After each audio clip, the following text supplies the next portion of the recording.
La agonía del león, novela, por Mario Bamón Duzán. Capítulo 13. Los giles. Los grupos de inteligencia y localizadores, también llamados giles, realizaban operaciones dentro de la zona asignada a la base del Mirador, y como actuaban de civil, se habían suspendido los patrullajes para evitar que por error hubiera bajas entre las propias tropas, por lo cual la inactividad era mayor y la pereza se cuajaba aún más sobre los músculos casi dormidos de los soldados. Para contrarrestar la falta de actividad, el teniente Pinzón ordenó varios trabajos, pero ya no quedaba ninguno por hacer. Reconstruyeron la valla del charco y ahora el agua subía a un nivel mayor, repusieron el asta de la antena del equipo de radiocomunicaciones, cambiaron el cordel del pabellón, medio enterraron las piedras que demarcaban el helipuerto, enceraron las podridas carpas, para impedir que el agua las pasara tan fácilmente, remendaron los vestidos, reforzaron las trincheras. Limpiaron las zanjas de desagüe, pero al terminar, aún los giles seguían operando y fue, entonces, cuando la pereza llegó a un grado máximo. El teniente esperaba con impaciencia que los giles se fueran de su área para poder erradicar ese aburrimiento aletargante. Un día no quiso levantarse y con el pretexto de encontrarse enfermo permaneció dentro de la carpa leyendo y durmiendo. Cuando el soldado ordenanza entró y sin hacer ruido descargó el almuerzo para no despertarlo, por si aún dormía, comprendió que debía ponerle freno a esa desidia. Se levantó perezosamente y comenzó a vestirse. Estando afuera pidió el cuaderno donde anotaban los mensajes. Con infinita alegría leyó que, por fin, los giles habían terminado las operaciones. Los 15 días que durara inactivo le adormecieron los músculos. Bajando al charco, sentía las piernas tiesas y pesadas. Estaba ya dentro del pozo cuando el guardaespaldas, encaramado en un árbol cercano, le envió estas palabras por entre las ramas. Mi teniente, algo pasó en la base. Viene un mensajero corriendo. Jorge Pinzón salió del agua y dirigiendo la vista al camino observó que un soldado venía con una hoja de papel en la mano derecha, azotada por el viento al correr. A tierra, nos vamos, ordenó al centinela, mientras se ponía la camiseta sobre su mojada espalda. El guardaespaldas se bajó del árbol y ya en el suelo indagó al otro soldado. ¿Qué pasó, hermano? Parece una misión interesante, contestó en medio de su agitado respirar. Que se aliste la primera sección, con 3 granadas por soldado y raciones de campaña para 2 días, ordenó, y el mensajero salió rumbo a la base. Arriba, en la meseta, se veían nítidas las siluetas de los soldados, alumbradas por el sol, esperando que subiera el teniente o llegara el soldado con el dato de qué escuadras saldrían a cumplir la misión. El mensajero, a grandes zancadas, pronto estuvo en la base, y luego de comunicar la orden del teniente penetró en su carpa y comenzó a meter dentro de la mochila lo que él había dispuesto. El sol del mediodía calentaba bastante. Los soldados caminaban siguiendo al teniente, pues cuando él quería imponer un ritmo ligero a la marcha tomaba la punta que aunque peligroso el deber lo imponía. La patrulla al entrar al monte no tardaría en ser ocultada por la maleza.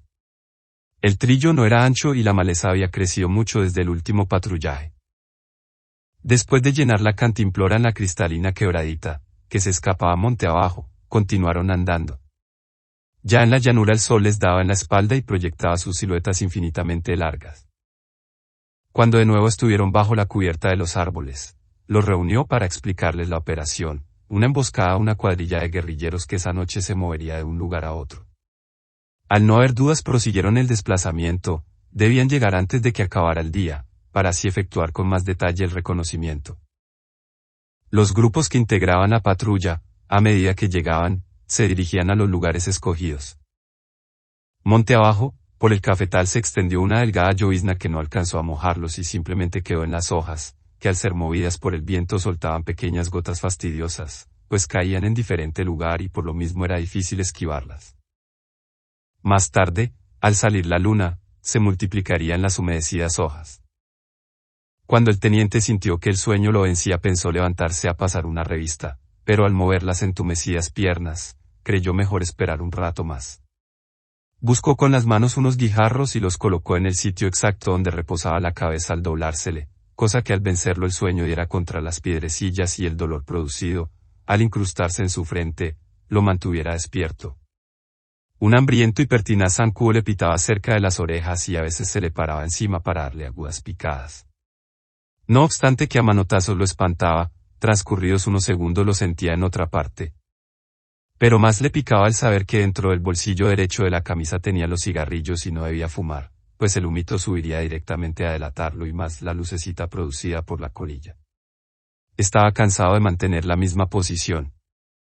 Al levantarse, las hojas secas donde se hallaba acostado, se estiraron también, haciendo ruido, así, que hubo de permanecer como antes estaba. El dolor ocasionado por el clavarse los guijarros en la frente, lo despertó, y gracias a esto pudo escuchar una débil y lejana charla.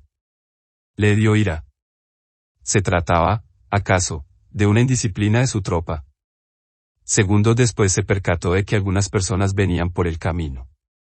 Pidió a Dios que fueran los guerrilleros y también que sus soldados estuvieran despiertos. Los guerrilleros, en efecto, venían en 2 grupos de a 3, iluminados débilmente por los rayos de la luna, que apenas le permitía apuntar la carabina. Esperó que entraran en su campo visual. Sentía que su pecho se estrechaba contra el suelo, como si el corazón aumentara de volumen. Como siempre en estos momentos lo hacía, pasó la mano derecha por el escapulario de la Virgen y pidió que le hiciera precisar los disparos. Colocó el punto de mira en la cabeza del que podía ser el jefe y lo alineó luego con la ranura del alza. Al bajar la carabina, para apuntársela al pecho, pudo mejorar la puntería debido al color claro de la camisa que vestía el guerrillero. En la garganta se le hacía un enorme nudo que parecía atajarle la respiración. El guerrillero seguía avanzando en medio de los segundos, de la noche y de las forzadas palpitaciones de su corazón. Volvió a subirle la mira del arma hasta el sombrero y de pronto tiró el gatillo. Las detonaciones, pequeñas, cortas, repetidas y vibrantes se escuchaban nítidas en medio de la noche. En la casa, cuadras abajo, los perros se despertaron alborotados y ladraban enfurecidos y asustados en dirección al monte, donde las ráfagas fragmentaban la noche. El guerrillero cayó al suelo y comenzó a revolcarse entre gestos de dolor y algunos quejidos. En la cabeza de la emboscada, donde el camino volteaba a la izquierda, se escuchaban más disparos. Al frente del sendero se oía la maleza quebrándose al ser arrollada por los que escapaban. El teniente sacó las granadas del estuche, atado a la pierna, y las arrojó en dirección a la cañada. La hondonada, estremecida, se iluminó y las esquirlas zumbaron al pasar por encima de los soldados. Todo fue instantáneo, y el silencio pronto comenzó a sentirse de nuevo. Se levantaron de sus puestos, los soldados y el teniente, para reconocer los muertos, de cuyas heridas aún manaba sangre. El cabo Guerrero, convertido en asiduo y eficaz patrullero, detallaba los cadáveres en busca del jefe de la cuadrilla, un tal Pecas. Él lo conocía.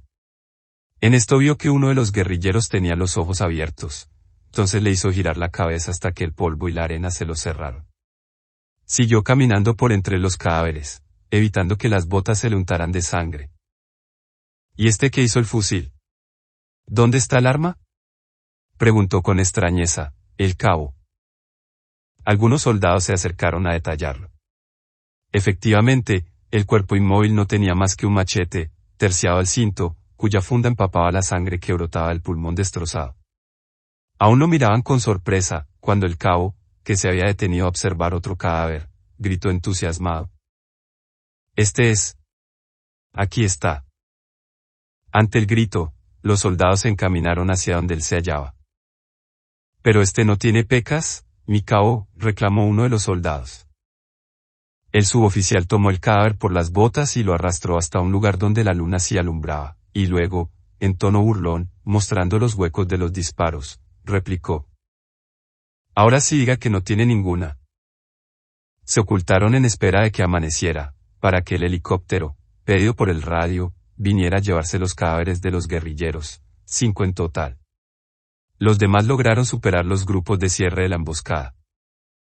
Sin darse cuenta, y mientras la espera se hacía incómoda, todos pensaban lo mismo: ese hombre, que no tenía armamento, ¿era en realidad un guerrillero, o simplemente se trataba de un campesino que al ser encontrado por ellos en su camino lo llevaban consigo para impedir que avisara a la tropa de su desplazamiento, y por la mala suerte, de andar, obligado, en tan malas compañías, le había tocado morir inútilmente? Fin del capítulo 13 de la novela La agonía del león por Mario Amondusán. Si le agradó este libro, hágale clic a me gusta y suscríbase a mi canal. Gracias. Obras escritas por Mario Amonduzán.